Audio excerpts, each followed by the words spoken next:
सहसा साहे गुनगुना लीजिए, अम्बे गा लीजिए, मैया गा लीजिए, अम्बे गा लीजिए, मैया गा लीजिए। बोल दुर्गा महारानी की जय। बड़े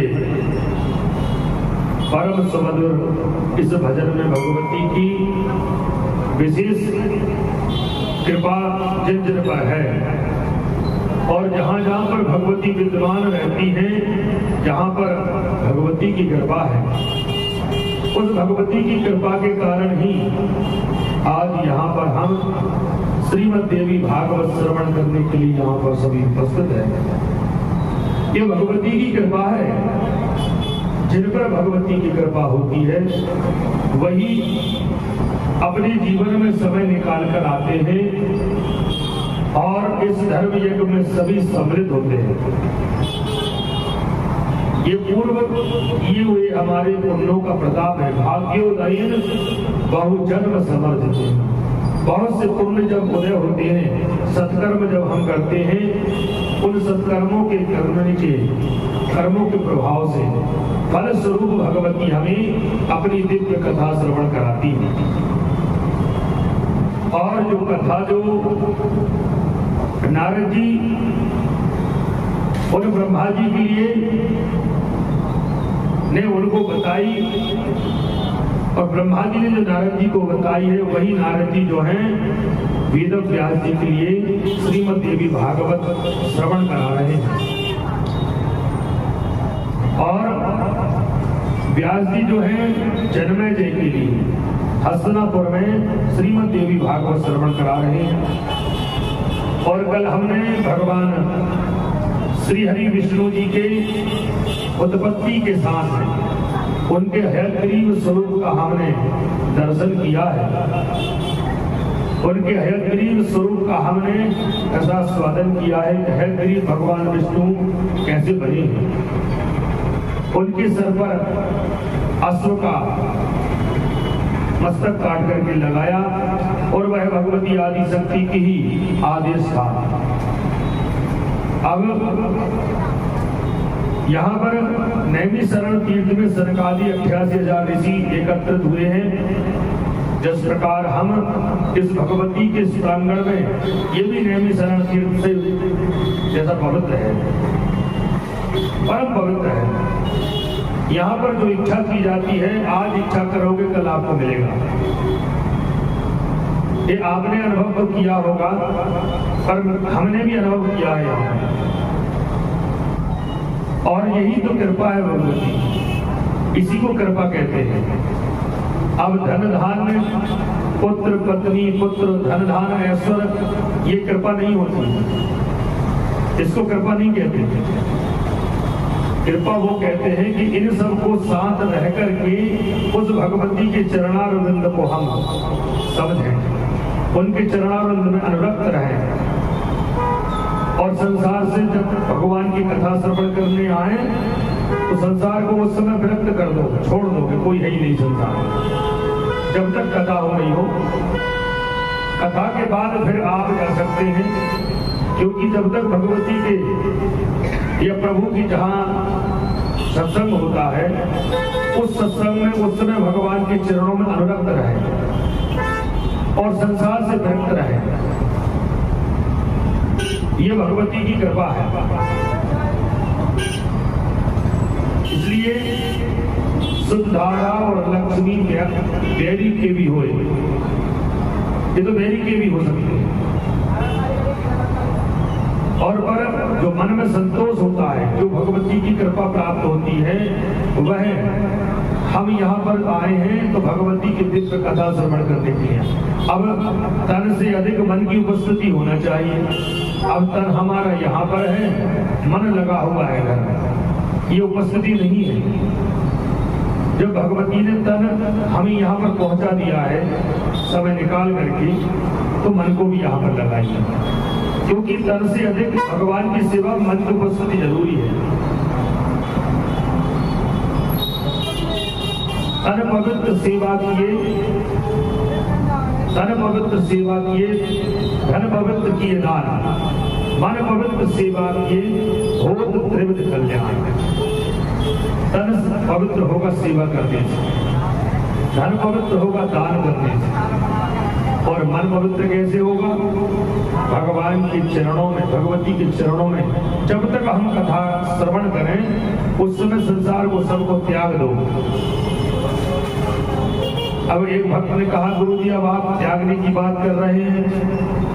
बोले नहीं, हमने कहा ऐसा सुनिए, आज हम यहाँ पर हो सकता घर नहीं पहुंचे। एक श्वास जो है हमें गिनकर मिली है, ये श्वास जो है हमें गिनकर मिली है, और कब इनका आना हो और कब इनका आना नहीं हो।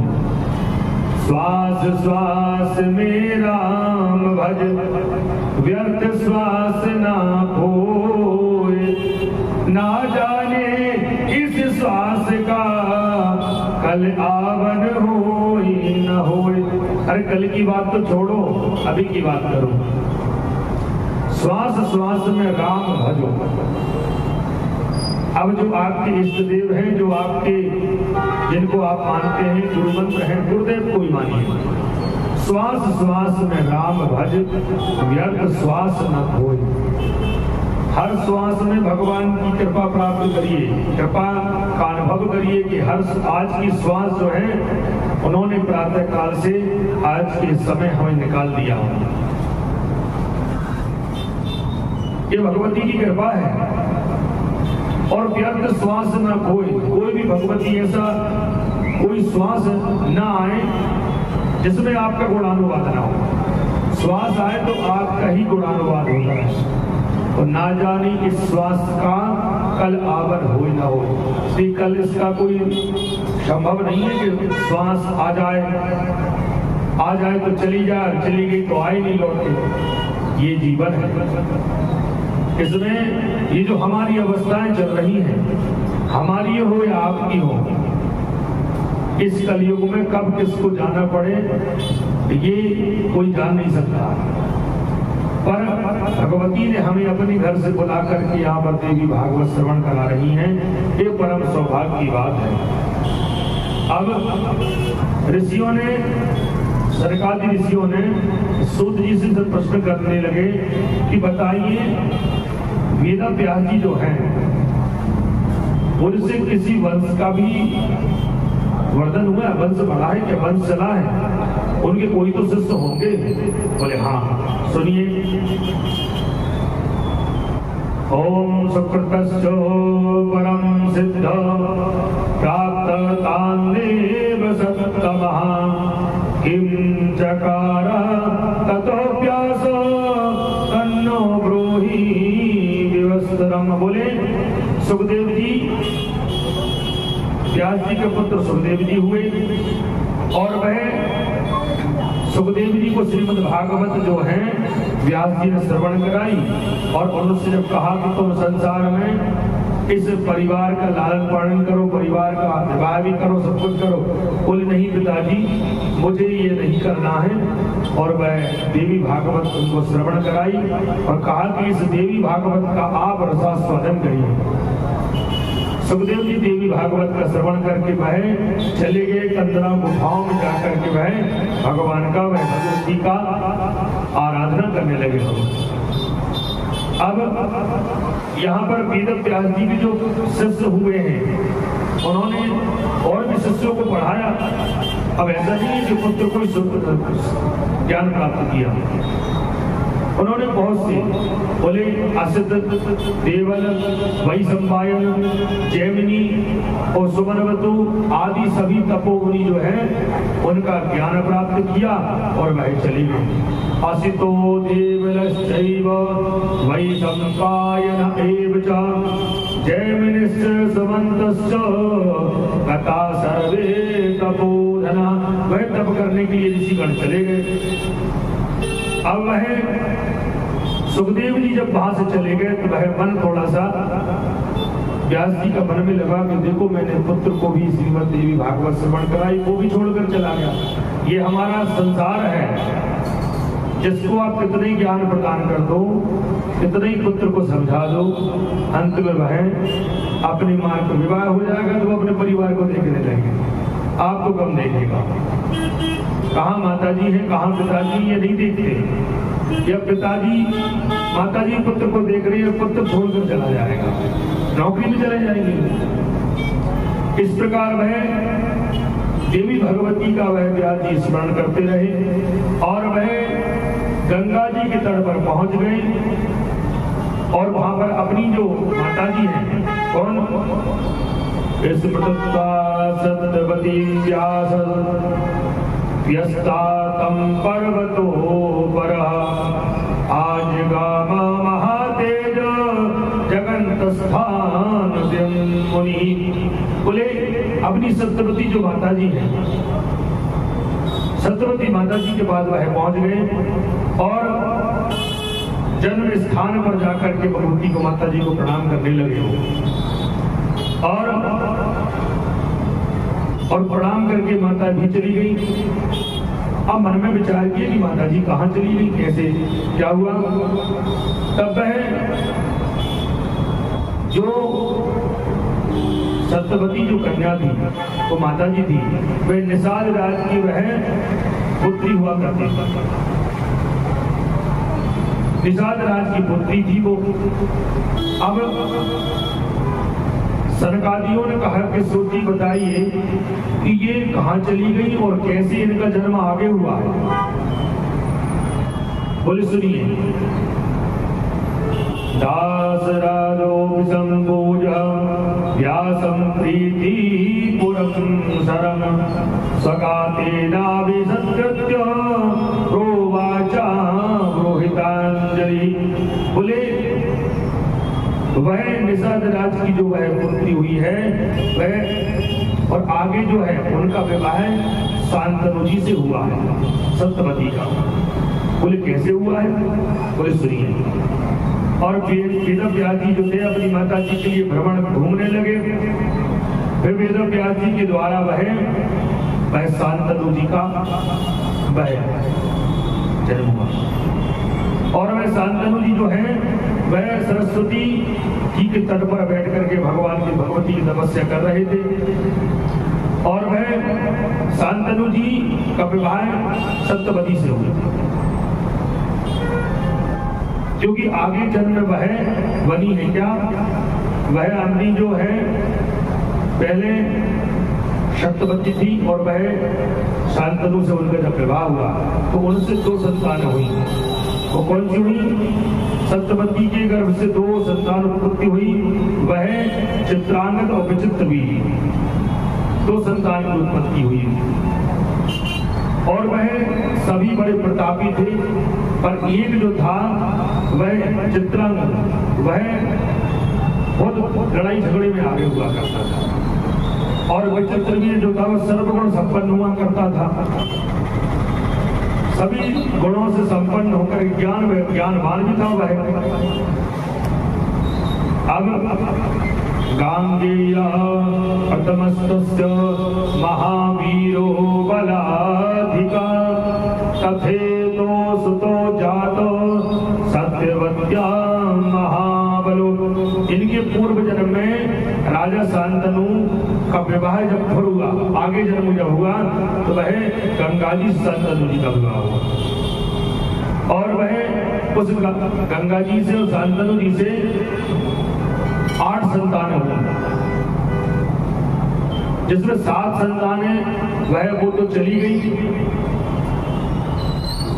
क्योंकि और 8वें जो थे वह गंगा पर प्रभीष्ट हुए हैं। ततो ते तो सुतौ जातो सत्यवत्याम महाबलो। महाबली पराक्रमी कौन, हमारे भीष्म दादाजी।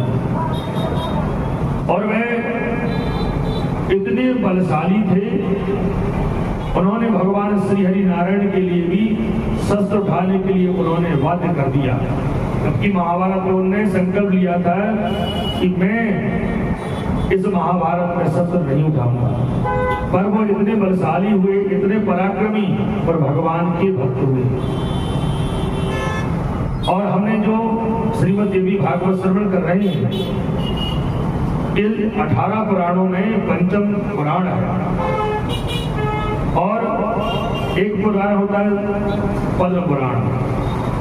18 पुराण है, इसमें पद्म पुराण जो है 30 नंबर का, 30 संख्या का पुराण है। और उस भीष्म दादाजी भगवान का बड़े भक्त नहीं हुआ करते थे पहले,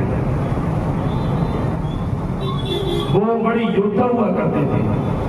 देखो, योद्धा होना और धर्म के संचय करना ये बहुत विशेष बात होती है। तो युद्ध कौशल में अपनी गंगा महारानी ने उन्हें जो परशुराम जी हैं उनके लिए प्रदान किया था कि इसकी धनुर्विद्या सिखाई जाए। तो परशुराम जी ने बड़ी परम धनुर्विद्या सिखाई, पर वह धर्म से भगवान के प्रति उनकी श्रद्धा कम थी पहले। पर जो पद्म पुराण जो कथा होती है, पद्म पुराण में जो श्लोक है, उन श्लोकों में जो पद्म पुराण की जो कथा होती है वही हमारे जो गौमहर्षण ऋषि हैं उनसे प्रस्तुत किया है बाबा भीष्म जी ने। भीष्म पितामह जी ने वह पद्म पुराण की कथा श्रवण की और पद्म पुराण की कथा से ही उनके मन में श्रद्धा भक्ति जागृत हुई भगवान के प्रति। वो इतने भगवान के भक्त थे, पराक्रम होने के साथ भगवान के भक्त होना ये परम सौभाग्य की बात होती है। अब उनकी जब पुत्र हुए शांतनु जी, आगे जब जन्म हुआ था, और शांतनु जी से और गंगा जी का विवाह हुआ और इनके पुत्र हुए बाबा भीष्म जी। और उनके 8 संतानों में 7 संतानें तो मुक्ति हो गई थी, 8वें जो है भीष्म पितामह जी हुए थे। अब वह विचित्र वीर जो थे और चित्रांगद ये भी उनके भ्राता थे। अब वह चित्रांगद जो था उस युद्ध में होने के बाद वह मृत्यु को प्राप्त हो गए। अब उनसे सब ने कहा कि भाई बाबा भीष्म आप इस राज्य को संभालिए। उन्होंने कहा नहीं, मैं राज्य नहीं संभालूंगा। वह विचित्र वीर को उन्होंने राजा बना दिया और राजा बना करके वह राजपाट वह विधि विधान से वह करते रहे। अब बाबा भीष्म जो थे मन में बहुत विचार कर रहे थे कि देखिए क्या बात है। अब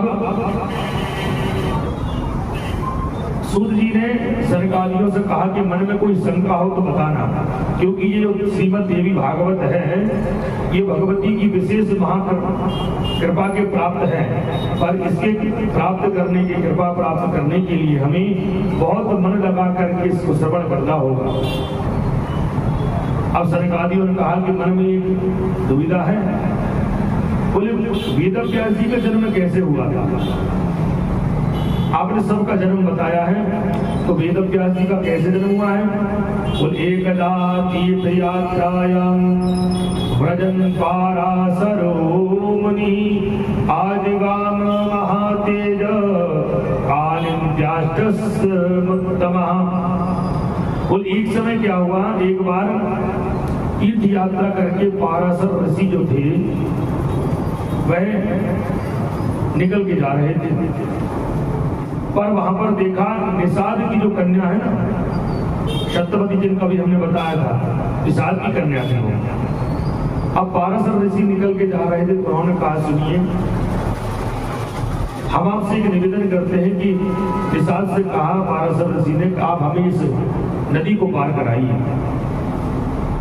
अब नदी को पार कराने के जब उन्होंने कहा तो निषाद माना धर्मात्मा सुकरवंतम भोजनम तदा प्रावृष्टम परम पारम कालिन्द्यादा बंडुबेन माम।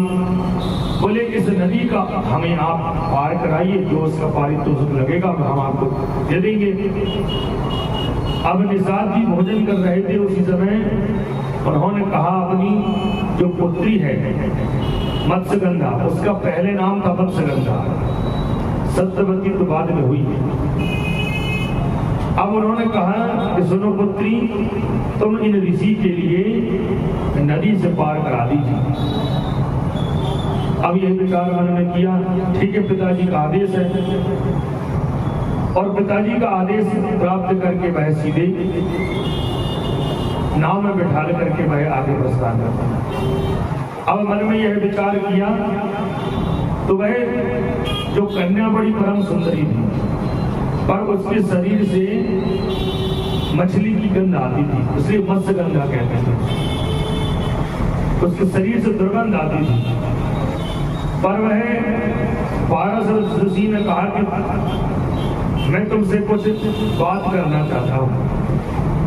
अब पारस ऋषि की बात कही तो उन्होंने कहा कि देखिए, एवं सदा मत्स्य गंधावतावसी उपडेनो मुनिर्मासी संवहायति भामिनी। उन्होंने कहा पारस ऋषि ने कि मैं आपको अपनी पत्नी भार्या बनाना चाहता हूँ। पारस ऋषि ने जब कहा तो मत्स्य गंधा ने कहा कि सुनो, आप सर्वश्रेष्ठ ऋषि हैं और सर्वोत्तम ऋषि ज्ञान के भंडार हैं आप, और ऐसी दुर्गंध होने वाली इस स्त्री का आप पत्नी रूप में प्राप्त करना चाहते हैं? बोले नहीं। बहुत सा बोले आप वशिष्ठ ऋषि के कृपा पात्र शिष्य हैं, वशिष्ठ ऋषि के जैसे परम ज्ञानी हैं आप, आपको ये शोभा नहीं देता। दुर्लभम मनुषम जन्मः भुवि ब्रह्मण सत्तमः तत्रापि दुर्लभम मन्ये ब्रह्मणत्वं विशेषतः। देखो मत्स्यगंधा ने कितनी अच्छी बात कही उनसे। बोले आप ब्राह्मण श्रेष्ठ हैं और ब्राह्मण श्रेष्ठ में दुर्लभम मानुषम जन्म। एक बात हम आपको बताएं, दुर्लभम मनुषम जन्म, ये मनुष्य योनि जो है बड़ी दुर्लभ है। अब सत्य जो मत्स्यगंधा है वह कौन से कह रही? पारस ऋषि से। और हम आपसे कह रहे हैं कि ये मनुष्य योनि परम दुर्लभ है। दुर्लभम मनुषम जन्म, परम दुर्लभ है। और तुलसीदास जी क्या कह रहे हैं?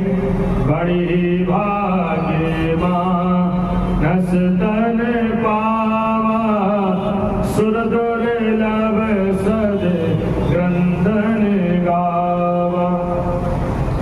बोले बड़े भाग्य मानस तन पावा, बड़े सौभाग्य से मनुष्य तन प्राप्त होता है। अब आप क्या समझ रहे हैं? मनुष्य योनि मिल गई है तो बड़े हम धर्मात्मा हैं, धर्मात्मा हैं। पर जो अनेक जन्मों में जो आपने जो पाप कर दिए हैं, अनेक जन्मों में पुण्य किए तो मनुष्य योनि प्राप्त हुई, और पाप तो कट गए आपके। अब इस मनुष्य योनि में जो आप पाप करोगे वो कहाँ कटोगे बताइए? इतना धर्म यज्ञ हो रहा है, इतने भजन पूजन हो रहे हैं, पर सद्भावना किसी के मन में नहीं।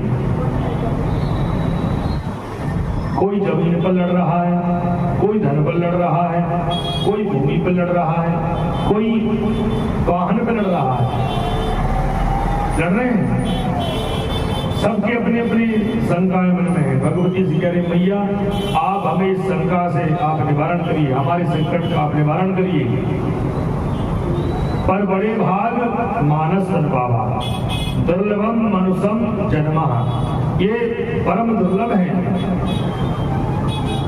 इस मनुष्य के लिए, इस मनुष्य योनि के लिए देवता भी तरसते हैं कि हमें भी कोई ऐसा प्रयोग हो जाता, कृपा हो जाती प्रभु की, तो मनुष्य योनि हम भी प्राप्त कर लेते।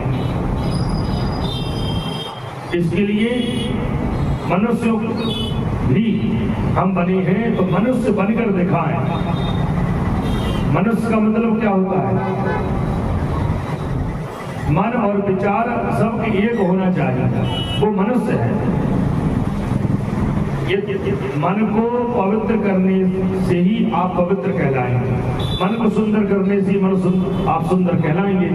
अब तन आपका, मन आपका शुद्ध, आपका तन शुद्ध है, तन आप बहुत सुंदर लग रहे हैं, मन में आपके कम काम क्रोध मद लोभ मोह ईर्ष्या जलन द्वेष कटाक्ष की भावनाएं हैं, तो ये कोई मतलब नहीं है। मनुष्य का मतलब होता है, हम जब मनुष्य बने हैं तो भगवान ने हमको जन्म दिया है, तो राजा का जन्म जैसे होता है वैसे ही एक रंग का जन्म होता है। सबका जन्म समान होता है, एक सा होता है। जब उसने गर्भ में इतनी व्यवस्थाएं की हैं, एक राजा की व्यवस्था भी करते हैं, एक रंग की व्यवस्था भी गर्भ में जो राजा की व्यवस्था होती है वही व्यवस्था हमारी होती है। फिर जब उस बनाने वाले प्रभु ने, भगवती ने हमें मनुष्य तन प्रदान किया है, तो देवी भागवत जो है हमें क्या प्रदान करती? सद्भावना प्रदान करती है। मन में सद्भावना होना चाहिए, प्रेम होना चाहिए एक दूसरे के प्रति। अपनी से तो लोग प्रेम श्रद्धा रखते हैं, इस कलयुग के प्रभाव से तो लोग अपने अपने से भी नहीं श्रद्धा भाव रख रहे। थोड़ा सा धन का लेन देन गड़बड़ हो जाए तो द्वेष रखने लगते हैं लोग। बड़े भैया ने थोड़ी सी भूमि ले ली, उनको दिक्कत हो गया। 1 फुट जमीन ले ली, उसमें भी दिक्कत हो गया, लोग कोर्ट कचहरी कर देते। अरे क्या लेकर आए थे भैया, और किसके लिए जोड़ के जा रहे हो आप?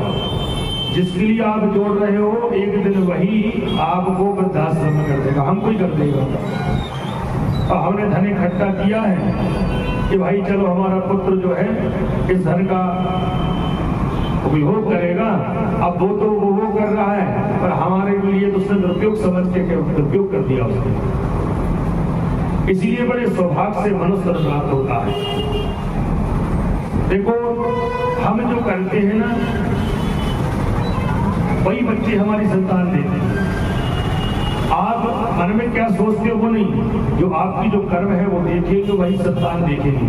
आप भाई भाई से मिलकर के परिवार में मिलजुल के रहोगे, कोई परिवार से ही बच्चे सीखेंगे। चलो भाई दादाजी, दादी, माताजी सब बहन सबसे मिलजुल के रहेंगे, तब हमारी संतति जो है सद्भावना उसके मन में आएगी। अब आपके यहाँ संतान हुई, 6 महीने साल भर की हुई और आप अलग रहने लगे, हो जाता है। अब जब आप अलग रहोगे, उसने दादा दादी को नहीं देखा तो वो कैसे वो देखेगा? ये है हमारे मनुष्य का स्वभाव हो चुका है। और बड़े भाग मानस तदभागा, सुर दुर्लभ सद ग्रंथन गावा। सुर दुर्लभ, सुर मतलब देवता, देवताओं के लिए भी दुर्लभ है ये शरीर।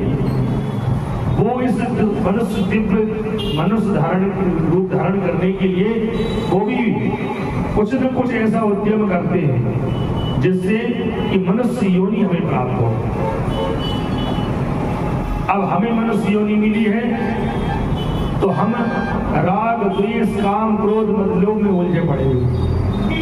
ये इन सब के साथ तो रहो, पर जब भगवती की, परमात्मा की जब भक्ति करें उस समय सबको त्याग दो, क्योंकि जिस दिन आप घर में रहोगे तब जाना पड़ेगा, तो आप यमराज से दूरी कहोगे, यमदूतों से भाई थोड़ा रुक जाओ।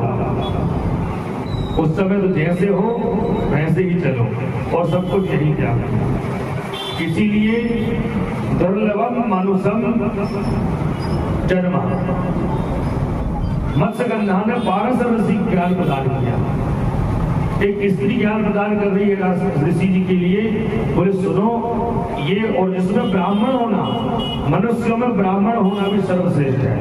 हुई ब्राह्मण शतमः, इस भूमि पर, इस भवर पर ये जो है मनुष्य में भी ब्राह्मण होना ये परम दुर्लभ है। तथापि दुर्लभम मन्ये, ये परम दुर्लभ है। ब्राह्मणत्व विशेषता, और जिसमें ब्राह्मण देवता अपने ब्रह्म और नियम को करने वाले, संध्या पूजन पाठ करने वाले, ऐसे ब्राह्मण देवता भगवान के लिए अति प्रिय है। भगवती के लिए भी ये सब बहुत प्रिय, हम सब प्रिय हैं भगवती। पर प्रिय जब होगी कि यहाँ से हम जब कथा श्रवण करके जावे तो मन में काम, क्रोध, मद, लोभ नहीं होना चाहिए, ये नष्ट होना चाहिए। अब एक भक्त ने कहा, बोले गुरु जी हम तो चाह रहे हैं पर हमारे साथ वाले नहीं जा रहे। बोले जो जैसा करेगा, जो जस करहि सुदस फल चाहा, जो जैसा करेगा आप सदमार्ग पर चलिए। बोले गुरु जी किसी ने हमसे कुछ कह दिया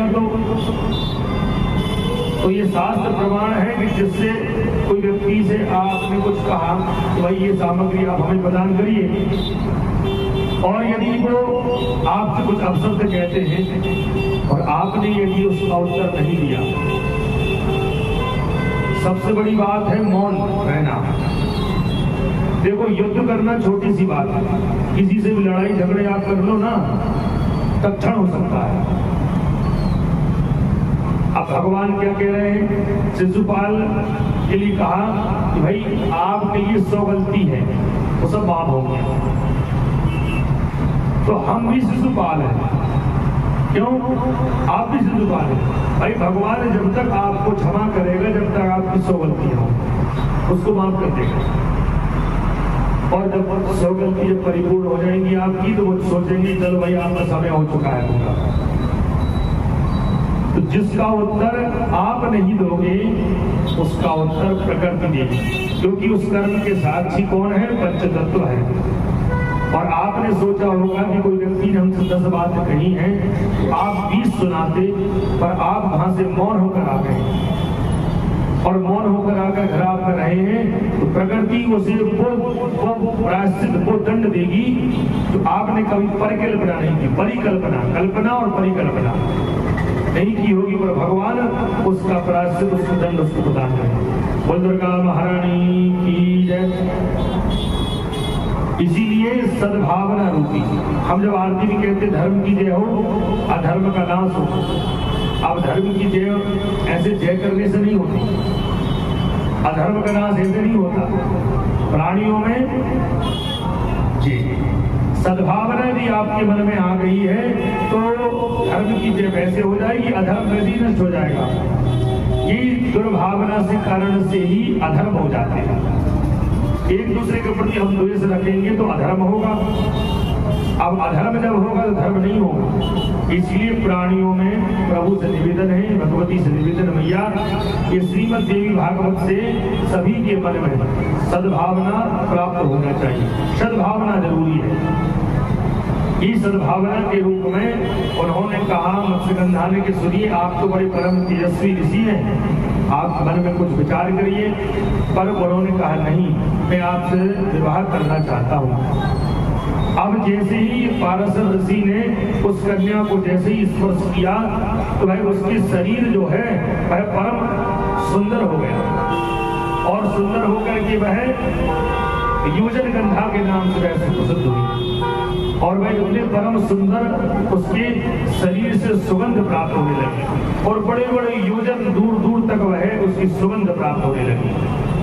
और उसी से उसी मत्स्यगंधा, जो उसका नाम योजनगंधा हुआ, और उसी का नाम आगे सप्तवती रखा गया। बोल दुर्गा महारानी की जय। और वही जो पारसर ऋषि की जो पत्नी बनी है, वही सप्तवती कहलाए। और वही जो मत्स्यगंधा थी, मत्स्यगंधा के बाद उनको लिए क्या बोला? योजनगंधा उसका नाम, और वह सप्तवती के नाम से थी। और वही ऐसे ऐसे रूपांतरण होते होते आगे जो है वह शांतनु जी का जन्म हुआ। शांतनु जी का विवाह जो था भगवती गंगा महारानी से, और उन्हीं के 8 पुत्र हुए। 8 पुत्र में गंगा पुत्र भी हुए। अब सनकादियों ने कहा कि सूत जी, आप बड़े दिव्य कथा श्रवण करा रहे हैं, अब हम निवेदन करते हैं कि आप ये बताइए कि सत्यवती फिर आगे क्या हुआ उसका? अब उनसे व्यास जी का जन्म हुआ, और व्यास जी का जन्म हुआ, और वही व्यास जी के आगे पुत्र सुखदेव जी बने हैं। कहते हैं कि उत्पत्तिश्च त्वया प्रोक्ता व्यासस्यामिति मेधसा सत्यवत्यां तथा सूत वितस्तेन त्वया नगा। ऋषिगण पूछने लगे कि सुनिए, यद्यपि परम तेजस्वी जो व्यास जी हैं, वह विस्तार से आप हमें बताइए कि वेद व्यास जी जो थे, अब उनका जो जन्म हो गया, पर इनका कैसे जन्म हुआ है? वह शांतनु कौन है और इनका विवाह कैसे हुआ है? तो चलिए एक हम आपको कथा श्रवण कराते हैं। और उन्होंने कहा, सूत जी ने कहा, बोले त्वया प्रोक्तम पुरः सूता राजा चित्तांगता कृता सत्यवत्या व्रतो वीरो भीष्मेरामिन तेजसा। बोले शांतनु जो थे उनका विवाह गंगा जी से हुआ। एक समय क्या हुआ, ब्रह्मलोक में एक सभा हो रही। एकदा ब्रह्म सदनं गतो राजा महाविशा सुरा सर्वे समाजगमो सेवनार्थम प्रजापति। बोले एकदा ब्रह्म सदनम, एक बार ब्रह्मलोक में ब्रह्मा जी अपनी सभा लगाए थे और वहां सभा में चर्चा हो रही थी और सभी में वहां पर सभी देवी देवता वहां पर उपस्थित हुए थे और सभी का सत्कार हो रहा था। अब वहां पर प्रजापति सब लोग आए, आकर के उपस्थित अपना स्थान ग्रहण किए। अब वहां पर गंगा महारानी जो थी वह वहां पर बैठी हुई थी और गंगा महारानी वहां पर बैठी हुई और वहां पर एक राजा जो महाविष राजा है, वो महाविष राजा वहां पर उपस्थित हुए। सेवा हम प्रजापति महाराजा महाविषा, ये महाराज जो है महाविष राजा वहां पर उपस्थित हुए। अब सरकारियों ने कहा कि ब्रह्मलोक में जिस महाविष राजा कैसे पहुंच गए। बोले आप श्रवण करिए, कथा श्रवण करने में आनंद आएगा। अधोमुखासुरः सर्वे नाभिलोके वितां स्थिता राजा महाविदस्तासु निसंगा समवस्थिता। बोले जैसी वहां पर सभा प्रारंभ हुई, विशेष अतिथि वहां पर आवे से एक दूसरे का स्वागत करने लगे, सभी को माला पहनाई, सभी को टीका लगाया, अपने अपने स्थान ग्रहण कराया। अब महाविष राजा जब वहां पर उपस्थित हुए तो सब वार्तालाप कर रहे थे, पर महाविष राजा ने गंगा महारानी को देखा। अब ये तो प्रकृति का स्वभाव है। अब जैसे ही गंगा महारानी को उन्होंने देखा तो वायु अपनी इतने प्रभाव से वायु तेज हुई तो वह उनके सर से जो था वह उड़ गया, वस्त्र वह उड़ गया। अब उड़ गया तो वह महाविष राजा देखते रहे और गंगा महारानी भी उनको देखती रही। अब सरकारियों ने पूछा कि बताइए ऐसी सभा में भी ऐसा होता है? बोले हो जाता है, ये भगवती की इच्छा हो रही है। बोली दुर्गा महारानी की जय। जो कुछ होता है हरि इच्छा भावी बलवाना, हरि की इच्छा से ही बलवान है, वही जो चाहते वही होता है। अब वह देखने लगे तो ब्रह्मा जी ने इशारा किया। ब्रह्मा जी ने सब अष्टवसुओं से कहा कि देखो ये क्या हो रहा है। अब अष्टवसुओं ने इशारा किया गंगा महारानी को। गंगा महारानी अपनी एक दूसरे को देखने के चक्कर में वह उस ब्रह्मा जी की सभा को वह नहीं समझ पाई। अब मन में विचार किया कि देखो ये सब क्या है। सबसे